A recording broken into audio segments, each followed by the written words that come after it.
Hello, everyone, and welcome to this webinar. I'm really happy to have you all here today.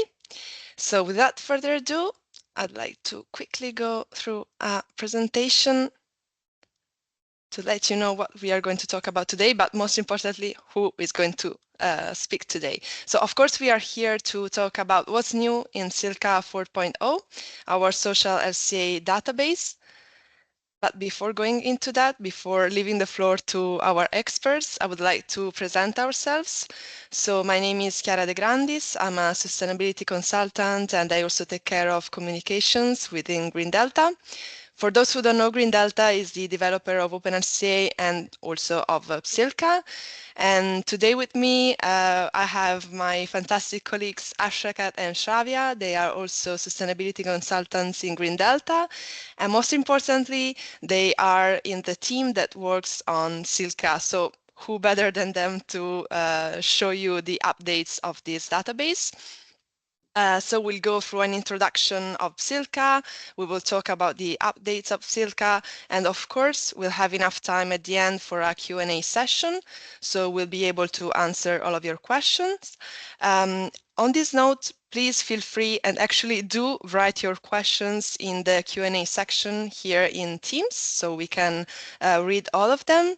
And I will just tell you that we also have a couple exciting news at the end of the presentation. And without further ado, I will leave the floor to Shravya. Please, Shravya. Thank you. One moment, I'm just going to share my screen. Do you see my screen? Yes. Okay, all right. Cool. Hello, everybody. Welcome to our PSILCA 4.0 webinar. This is the fourth in a series of database release webinars. We also have videos for the first, second, and third versions. And every webinar, we've added something new to the database or to our software. So in this webinar, I'll take you through a brief intro to PSILCA, some update and mention the updates to our PSILCA 4.0 database, including new stakeholders, subcategories, indicators, an update to the worker hours activity variables. The impact categories are now disaggregated completely, and some snippets from the manual. Then I would like to showcase our social assessment feature and fast calculations with the libraries version of the database, the no cut off version, the really big database. Then we have a live demonstration of this, some community announcements, and a Q&A. Before that, what I'd like for you to do is we'll share a link in the chat to just get some information or feedback from you and to just warm up. So it would be really nice if you could take a minute or so to answer these questions. They're very quick yes and no sort of questions. Thank you.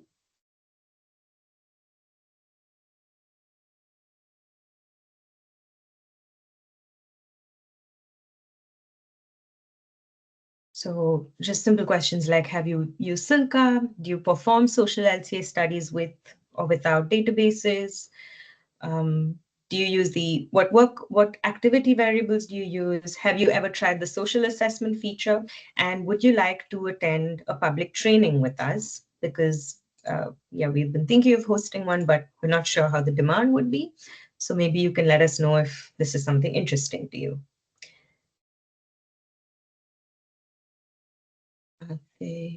Okay, I can see the responses. 100% yes to having used it.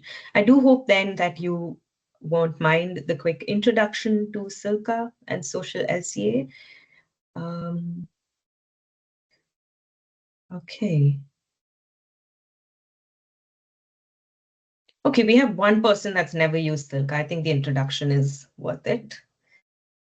Then we have, okay, some of you aren't aware of OpenLCA's social assessment feature, so I'm very happy that we can showcase that.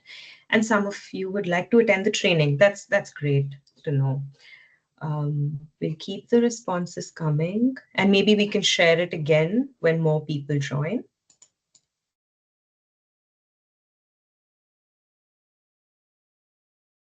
I just wait another minute because we just have 5 responses.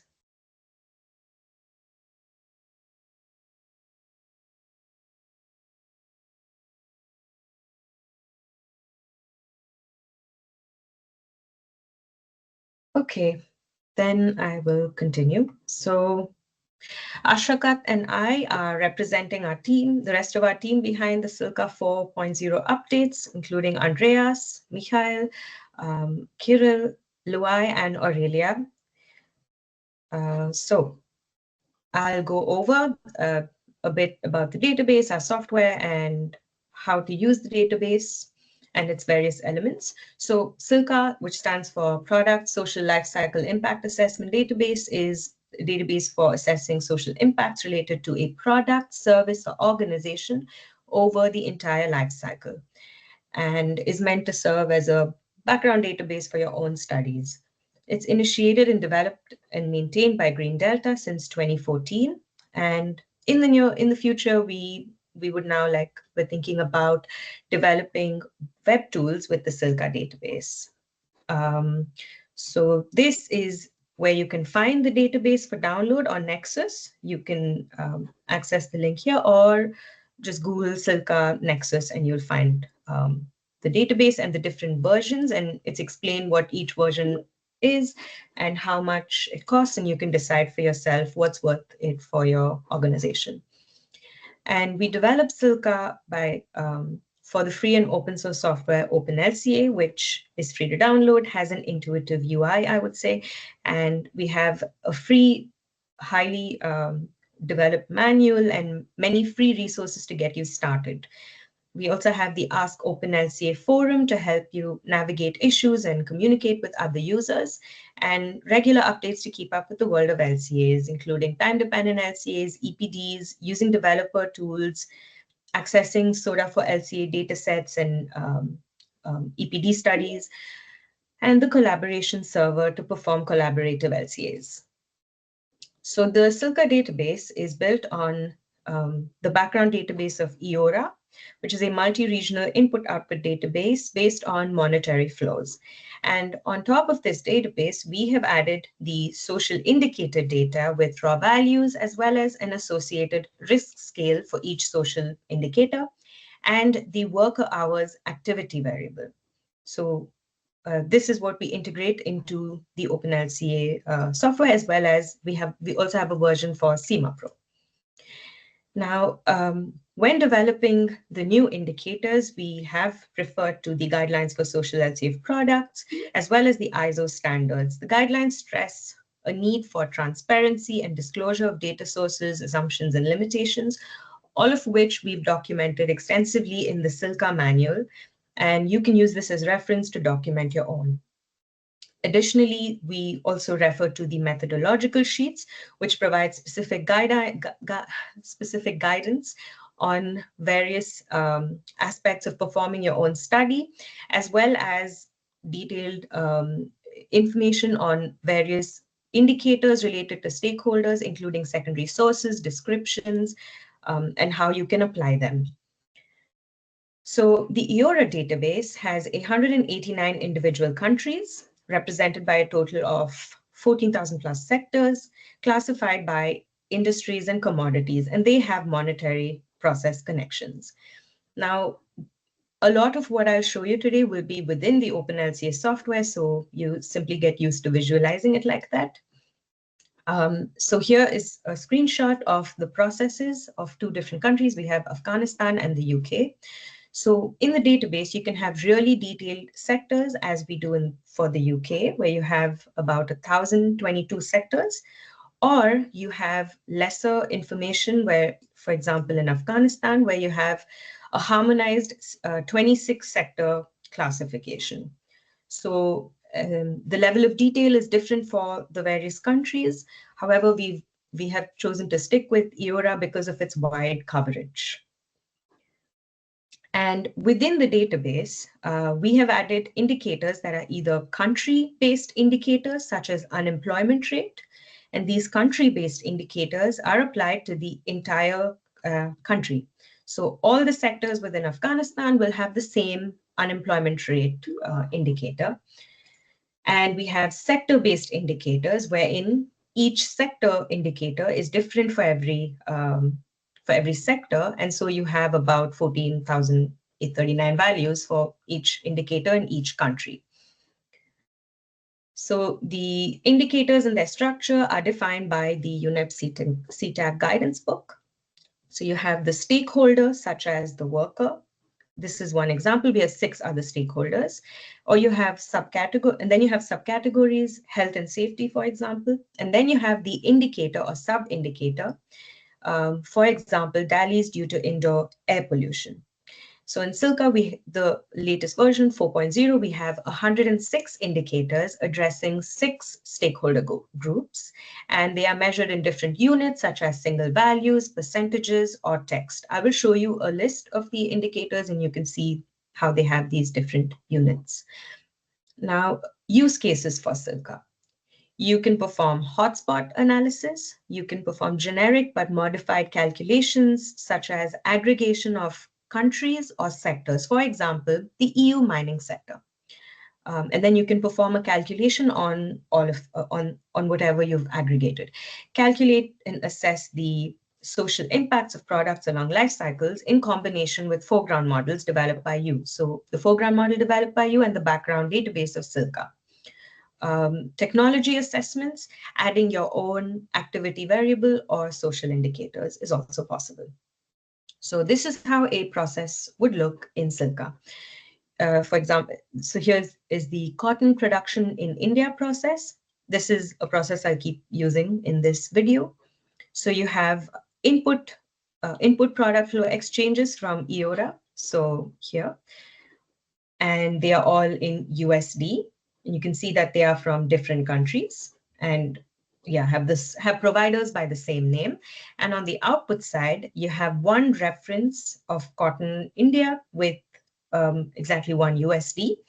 And then you have the risk assessed social indicator flows. So these elementary flows are the social indicators with the risk that they are associated with, and they are all measured in worker hours or the activity variable. And this activity variable is valid for the entire process. So it's worker hours per USD of cotton production. So this is how the structure looks. On the input output way, so the inputs and the cotton reference come from the EORA database, and the social indicator data as well as the worker hours come from the work we've done at GreenDelta. Okay, so in the database, you've got, in any typical database of OpenLCA, you have different database elements. What we looked at here was a process. And this is how a social indicator data set would look. So we've developed these data sets for social indicators to store information about them and also use them in calculations. So here we have the social indicator of children and employment. You have a description of the indicator. It's linked to an respective SDGs or GRI, and an evaluation schema. So the evaluation schema is different for every indicator, and it's based on the unit of measurement of that indicator, which we usually obtain from the source. Sometimes we may have to normalize it, which we describe in the manual. Everything that we've added to the database, we've documented in the manual with our reasoning for doing so. So when you perform an LCA and want to collect foreground or primary data, if you would like to add children and employment to the database, then you will have to, you will have to align with this unit of measurement and this evaluation schema to decide which elementary flows you should add to a particular process. And then comes the worker hour, which I'll describe next. So for every, if we're looking at, say, a supply chain of t-shirt production or sale in Germany, and you have a supply chain of fabric production in India, cotton farming in China, which are each linked to their own supply chains. this blue box, which is linked to cotton farming China, is where the PSILCA database would come in. So we have data that we derive from organizations such as the World Bank, ILO, UNICEF, UNGC, ISO, and many more. And we have data for different years, for different countries, sectors, sex, whatever. There's a lot of information that we derive from these organizations, and we transform it to fit the structure of PSILCA. And then, based on the reliability of the source, the completeness of the country specific sector or country specific sector or country, depending on the type of indicator it is, and how old the data it is, how geographically specific it is. Sometimes we have to take averages. So how specific geographically it is and how similar the sector is in the source. Following these criteria, we assign a data quality for every indicator exchange in a process. And each indicator in PSILCA, as I mentioned to you before, has a unique ordinal risk level for the observed raw values. So the raw values are the numbers that we get from the source, and based on the data we obtain, and as well as guidelines that are available for how to assign risk levels, we assign ordinal risk levels to each of these indicators for their raw values. This can either be negative or positive. If negative, you have risk levels going from no risk to very high risk. And if it's positive, you have them going from no opportunity to very high opportunity. So here we have an example of risk of limited internet access impacting development opportunities. And you have the values, if it's 0, then you have no risk. So if it's, and so on. It goes on till no data. If you have no data, then it's just no data. So for every indicator, we give you the risk schema, and then you have to follow it. For every process, we add all 106 of the indicators. Some indicators may not have data, and we also have ensured that we perform some sort of averaging or regionalization with lower data quality. But sometimes we found that that's not possible or at the moment, and so we left it as no data. But besides that, you will see the raw values for every indicator corresponding to every process. You will see the risk level based on the risk schema that I showed you for every indicator, the data quality, the source, and a comment which includes the year that we've taken the data from. And then also the activity variable, which is coming up next. And you'll see that it's one activity variable for the entire process. So what is the activity variable? The activity variable is an approach to describe the relevance of impacts caused by a process in the life cycle. Now, if it weren't for the activity variable, the weight of the process would be based only on the economic value of the monetary exchanges. So how much of a process is being used is what would decide the relevance of a process. So the activity variable was introduced to instead consider the worker hours as the factor that weights this. Okay, so besides the process, the activity variable, and the social indicators, we have a life cycle impact assessment, which brings them together to calculate your results. So overall social impacts are calculated by aggregating the scaled social risks of all involved processes along the life cycle.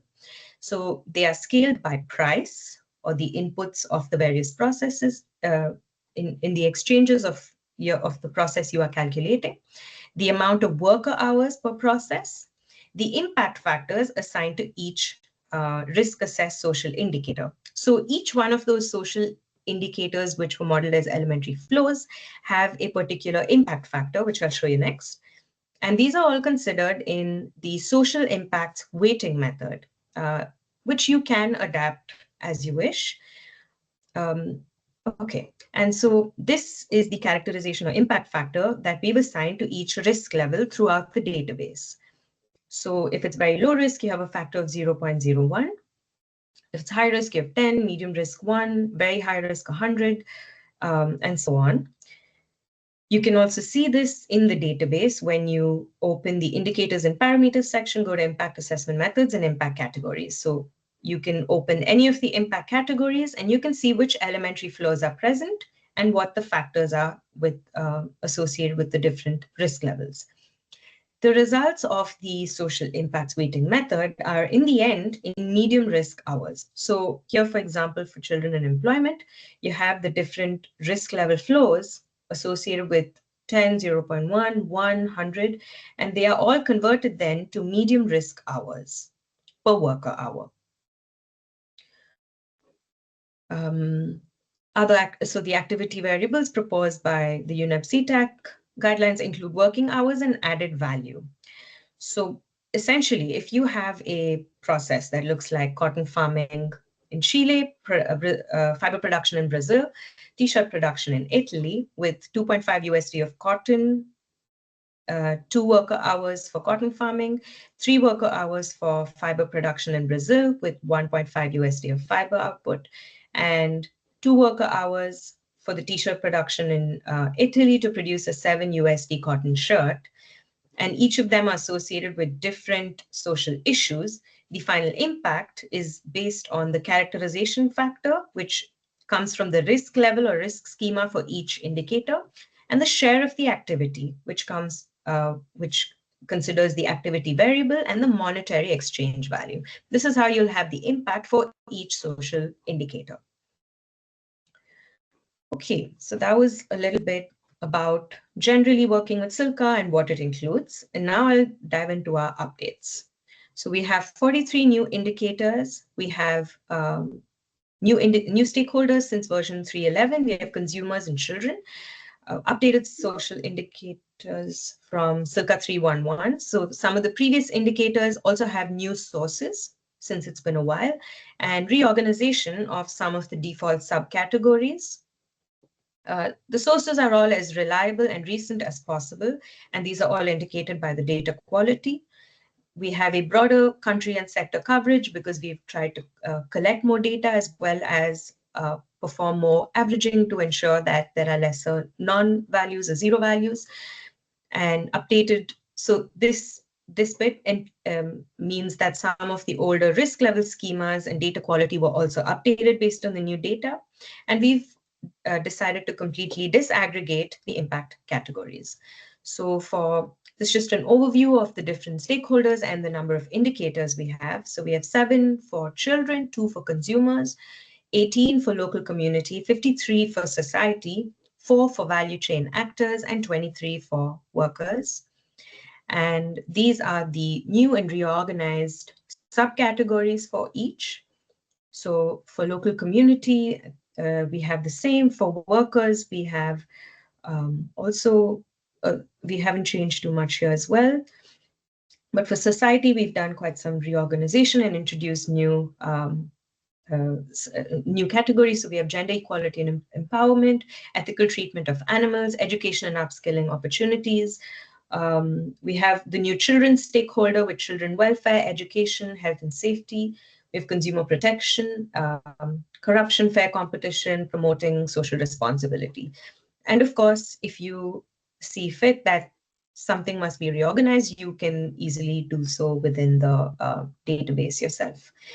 And for each of these, so for each of the stakeholders, I'm just going to go through some of the new indicators we've added. So we have for children welfare, education, health and safety, child marriage, female genital mutilation, mean years of schooling, and under 5 mortality rate. And you see they all have different units, and you can see them in the database when I give you the demo. Then for consumers, we have consumer protection, data protection and privacy, online consumer protection legislation. Both of them just, it was a check of whether the legislation exists. It's a yes or no. Then for value chain actors, we've introduced active involvement of enterprises in corruption and bribery with the new source. The value is in percentage of cases registered in the time frame. Then we have local community, secure living conditions, access to material resources. So you have victims of intentional homicide, um, internally displaced people, and waste management. And we have the worker stakeholder group with one new indicator of paid maternity leave. And for society, we have far too many indicators for me to go over in detail, but you can check them all out in our manual. Um, and so with the impact categories, we have each indicator now treated as a standalone impact category. For example, fair salary used to be a aggregated impact category, and now it's just split into its constituents. We decided that this is a more transparent and disaggregated representation of the social performance and did not want to impose interpretative weighting on it through pre-grouping. And this way, the independent specific characteristics and severity of each social issue can be represented. So each social indicator has one impact category. And we have also updated the worker hours based on the latest data we could find for working time and labor costs of each country's sector. And the data gaps were filled in by regional averaging to ensure, again, that no zero or blank values exist, as it's a key value that allows for the calculations.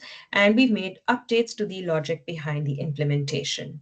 Here I have a snippet of some processes wherein I compared the values between version 3.11 and version 4. And there are some differences between them, as you can see. So here we have the older values, the 3.11 values, and here we have the new ones. And wherever we have like large peaks, we really checked and tried to make sure that that makes sense. And so far, we believe that it does. More on that is also in the manual. Okay. And then old indicators. So a lot of the old indicators were also updated with new sources. So in some cases, the data was updated. In some cases, it's the update to the risk schema.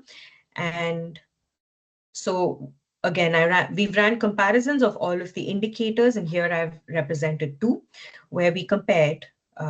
So on the x-axis, we've got all the sectors similar to before, except now it's all of them and labeled from 1 to 14,839.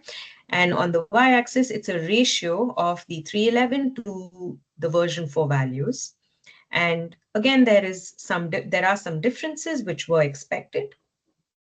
But yeah, so this would mean that if you're moving from 311 to 4, or so, you will have to look out for this as well, because now we have newer data.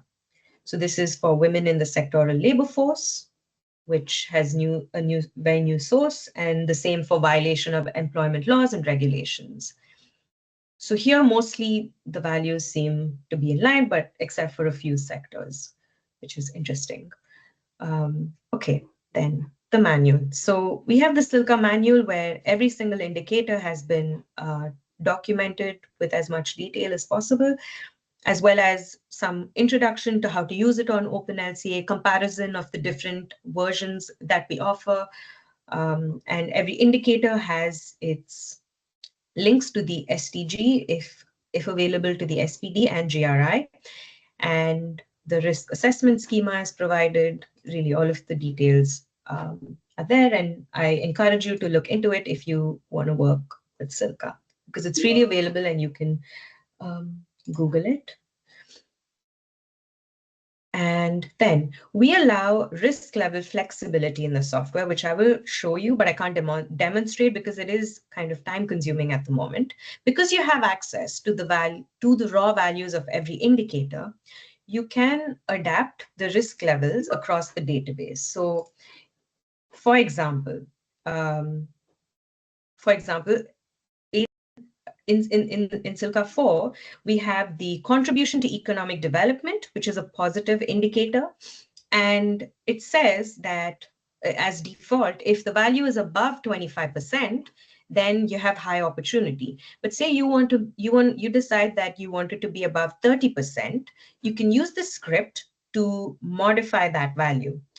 And I will show you this in the software shortly.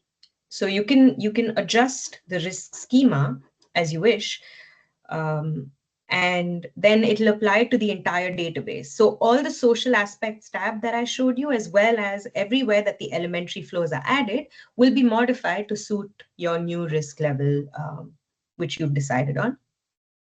Okay, so I'm going to show you some of the results that we have, as well as the social assessment tab, because some of you don't know that it exists on OpenLCA. And also the risk levels updates. So, okay. So before that, we have the libraries. So what I'm going to show you now is a calculation with the library, which is a pre-calculated matrix that is fixed and non-editable. They can be downloaded on Nexus along with whatever PSILCA variant you purchase, and the calculations are done in seconds. So this is the library, and you have, so you can add a library by creating a new database and then adding the library which you've downloaded into a folder. Sorry. Okay, so this is a process for cotton production in India. And what I would like to do is just show you the results when you calculate the product system, as well as a short comparison of cotton farming in India and Brazil. So these are your results when you run a calculation with the product system. This used to take a really long time because it's a very large database, PSILCA. And now with the libraries feature, it's very fast. So if you don't need to make changes to the background database, this is the way to go. And what you have is the social impacts weighting method. You have the different impact categories. So you have now 106 impact categories in total. And say you want to check the children in employment total indicator, you have them broken down by the elementary flows that they used in across the database in the impact analysis tab. And you can see the highest contributors to those elementary flows. And what I would encourage you to look out for is, first, you have the elementary flow, very high risk. So where are the very high risk flows? So over here with access to electricity, you have 0.005, very, very low risk flows, and similar number for very high risk. Here for children employment, you have the very high risk flow here, and then you have the amount of inventory, the inventory result, which is based on the worker hours and the USD. And then you have the characterization factor. So all of that is contributing to your final result. The characterization factor, worker hour into USD, and the characterization factor is coming from the risk schema, which you can also check. And you can also examine the raw values. Sorry. You can also examine the raw values of this process by checking the social aspects tab of that process and looking for children in employment, which would come under workers and child labor. So here you have total, and you see the value is 4.55%, very high risk. And another way that you can examine your results is the social assessment tab. The social assessment tab is still under experimental features. So you need to go to preferences, and then you have experimental features, and you need to check the new social assessment tab. And then you have it when you calculate results in a social LCA database. So here again, you can expand Okay, so in the social assessment tab, you have the risk levels and opportunity levels. So you have very low risk, medium risk, very high risk, and the same for opportunity levels. And then you can see how they are across the different indicators. I won't go into how it works, but again, this is available in a manual if you're interested. And so let's maybe focus on the child labor indicator here. So here we have child labor. It has 80% associated with very low risk. So this is useful uh, to also use in your hotspot analysis. So you can see that 80% is associated with very low risk and 1% with very high risk here. And you can see which processes have that very high risk flow. It's here. Contributing 100%. And we saw that in the impact analysis tab as well.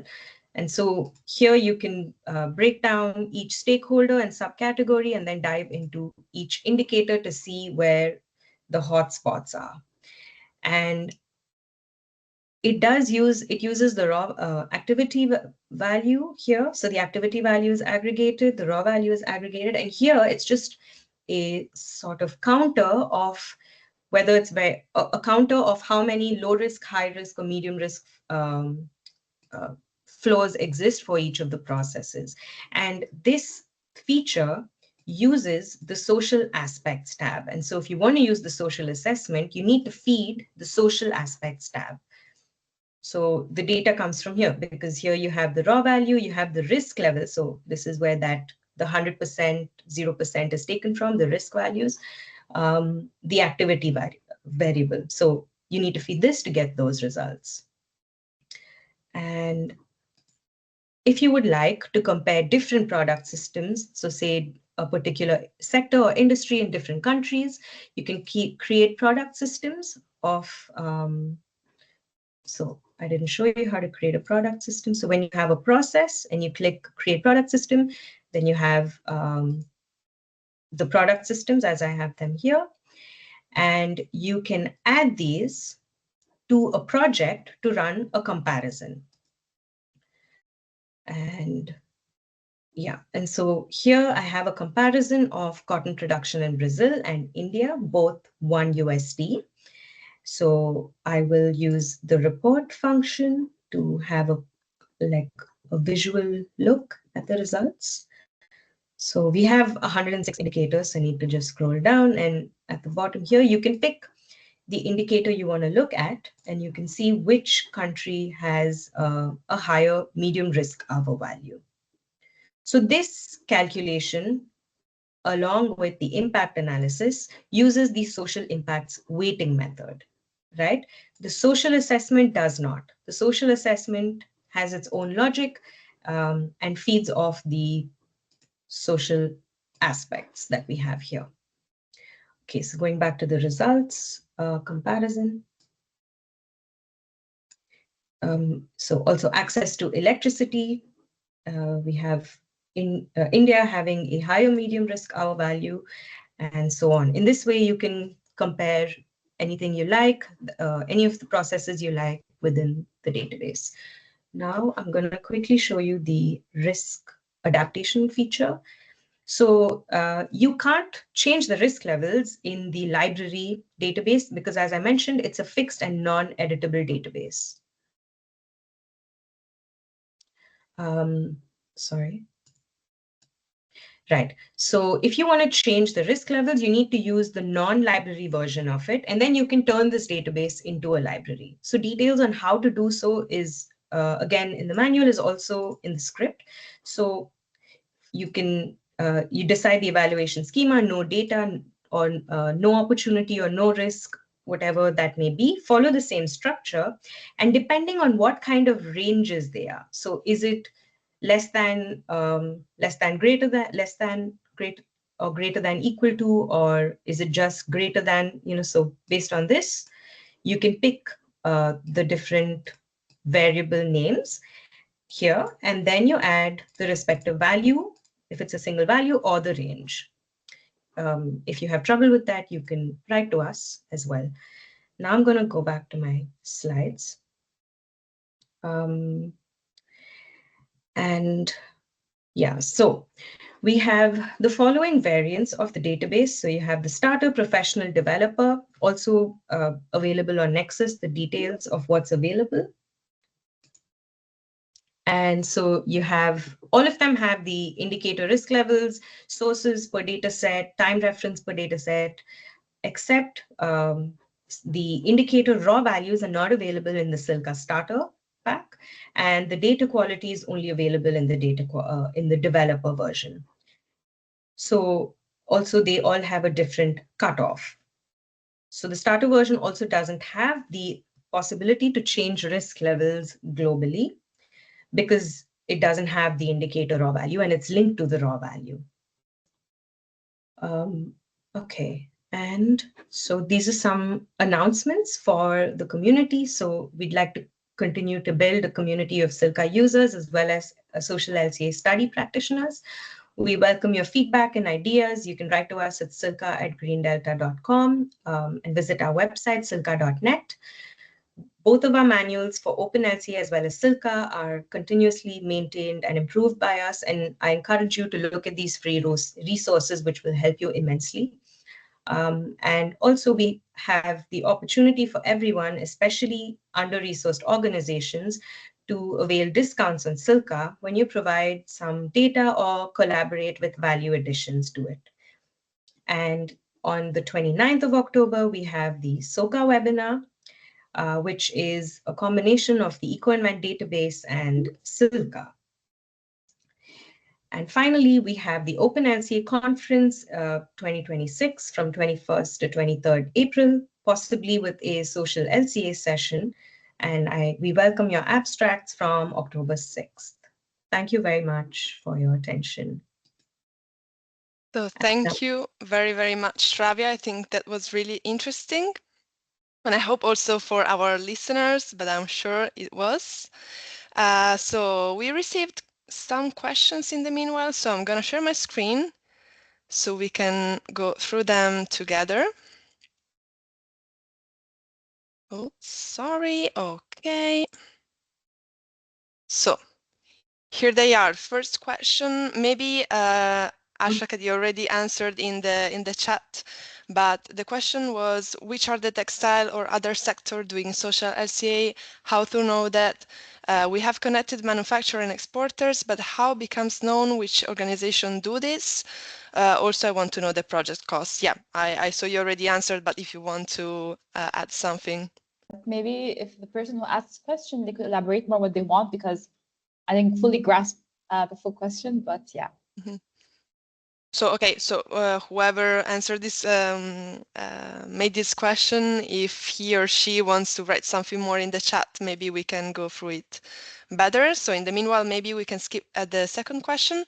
So if PSILCA database is free or paid in the Nexus, and if it is paid, is there any way to get the database for free to researcher to use it for academic purposes only? Should I take this question or Shravya? Maybe take it. Okay, I think I'll handle this then. PSILCA is not for free. It has to be paid, of course, and you can find the prices on the Nexus link that was sent earlier. Regarding for academic uses, if it's for free, we actually offer academic discounts for academic purposes. So if you are part of a research institute and only using it for research purposes, like in the academic field, then you are, of course, entitled to get a discount, which is also, again, mentioned in the Nexus website. Okay, perfect. I think this perfectly answered the question, so I'll go through the next one. So the value of worker hours to be entered for the social indicators in output is calculated as the ratio between the unit labor cost and the mean hourly labor cost, multiplied by the market price of product, right? In this value, the units are consistent since the result is expressed in hours. So I guess it's more like a confirmation. It's actually only the unit labor costs and the mean hourly labor cost. We do not associate the worker hours with the market price of the product. But yes, the units are, of course, consistent for each process. Shravya, do you want to add something on this? Maybe you asked this because of the prices of the exchanges. So as Ashrakat said, the work hours only consider the ratio, the market price of the product, and the amount of product that is used in the supply chain is information in the background database, or you will model it in the foreground as separately for adding processes, but it's not associated with the work hour. But that's what's considered in the final calculation. Okay, perfect. I think so. Of course, in case we are not answering your questions, write us in the chat, so maybe we can add something more. I'll go to the next slide. Yeah, these questions came from the same person. So do we have any new opportunities indicators? What is the average time span of the data used? Does it take into account the COVID-19 pandemic or the current global conflicts? And can you explain a bit more about the libraries? So we have only two opportunity indicators, if I'm not wrong. So we have the contribution to economic development, and we have value addition from the EORA database, right, Ash? And we also have the maternity leave one, which is a newly added indicator. And the maternity leave. So we have two new indicators for opportunities. And what is the average time span of the data used? I'm not sure what this means, but if you mean how long it's valid, it's also hard to answer. But we have added as recent as possible data. And when there are new sources, we will have updates for the data, because a lot of these sources are not updated annually and are updated at different rates of time. And when it comes to the taking into account COVID-19 or the current global conflicts, so the background database is from 2015 and updated to, and I think updated a little bit to 2019, but it's from 2015. And however, our social data has a lot of recent sources from 2023 to 2025. And so the social data might take into account these issues, but not the background database. Okay, thank you.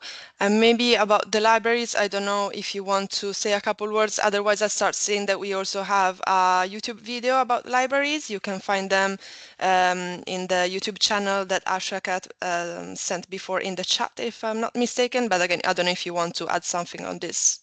No, I would send you to the libraries video hosted by our colleague Conrad. It's very detailed and informative. And it's also in our manual. So I would recommend you go there, but it's just very nice to work with it in PSILCA. Perfect. And then we have a question, actually it's my question. I took the liberty to add it in the end. So if PSILCA can be used in European research project, or if you ever used it, that's my curiosity actually. Yes, we use it at GreenDelta and EU research projects, and so do many others. It can be used in the research projects. It was also added added officially as a database that can be used. Yes, many frameworks also recommend the use of PSILCA database as one of the social databases that can be used as well. Actually, we have one question more in the comments, just that just came in, which is if the database is a one-time purchase or yearly subscription. It's a one-time purchase. So the license we offer is an infinite license. And if you like within the year that you buy the database, and if we have an update, you're entitled to update your database for free, because we offer a maintenance for free with the purchase. And the final question: will you share this presentation or video? Yes, the presentation and the video, they come together, and it's recorded webinar, and it will be available on the YouTube channel that we have shared earlier. Indeed, and I would also add that if you're interested also in our future webinars, I suggest to either follow us on LinkedIn or maybe look at our blog in openlca.org, because we always post there any possible webinar, any news about OpenLCA. So also if you're interested in the SOCA webinar, for example, of the 29th, we'll publish it probably tomorrow or next day. So if you're interested, take a look there. I see we are receiving actually other questions. So maybe I write this one here in the chat, then there are also some in the Q&A. Okay, I saw Shravya already answered, so maybe I go in the Q&A. So we have a question. If I understood correctly, the market price should be entered as an additional output reference alongside the social indicators, right? No, not necessary. Yeah, activity variables like the worker hours is the one that we use throughout the database. So this is the one that you have to use. Unless you're trying to model, like, for example, in the input side of your process, then in that case, when you're trying to represent, let's say, inputs to a certain product, then yes, you enter the market prices or like the costs that you have like acquired to buy these products to produce your certain product. When you start to model your process itself, your foreground information. Okay, nice. And I see the other questions. Actually, we already answered them. So maybe while waiting, if there is any last question, I would like also to tell you actually, because in case maybe you're not really familiar with OpenRCA, I would just let you know that we also host some OpenRCA open door sessions. The next one will be next Friday. So in case you want to know something more about OpenRCA, so the software, you can also participate to one of these sessions. Maybe I'll leave the link here in the chat. So you can register. Indeed, the next one is the 10th of October at 4 p.m. if you're interested. I just want to add one thing regarding the question about the worker hours again. Yes, because and the question on the value of worker hours to be entered for the social indicators and outputs and so on. This is one way to calculate the worker hours. But if you're doing your own model yourself, the worker hours, of course, is like, of course, measured directly with how much, like, let's say, time taken by workers to produce a certain output. And this output, the database exists per $1 worth of an output, but in your foreground information, it can be, of course, per like a weight in physical units, like per 1 kg or per one item and so on. So worker hours in the database is calculated indeed as a ratio between these two variables, but how you do it yourself can be different, so long as it matches the same concept, the same like idea of the background database, of course. I just added this in the chat, but if you want to run a calculation without worker hours, you can also use the social assessment feature to do this by setting all the worker hour values across the database to 1. You can refer to the manual for how to carefully do this yourself because it's hard to undo. So you make a copy to do this, but it's possible, building on our previous work. Okay, perfect. I'm checking. I see there are no more questions coming. Of course, in case you want to ask something else, if you want to contact us somehow, you can find some useful address in the in our website. But actually, I just saw a new question here in the chat. So, which are the Indian companies doing social LCA? I don't think you have a vision on that, but of course, if you want to answer, Shravya and Ashakat. I don't can't think. think of any right now, but somebody did write to us a while ago from Pune, but I can't think of any immediately. Of course, no. Maybe also looking in the internet, there may be some results indicating this, but yeah. Okay, I think we probably got to the end of this webinar. Again, I think it was really interesting. And again, another reminder, we have the SOCA webinar at the end of the month, so stay tuned for that. And I want to thank again Ashakan and Shravya. I think you were fantastic. So thank you everyone for listening. I don't know, Shravya and Ashakat, if you wanted to say some final words. No, thank you for your time and for being here with us.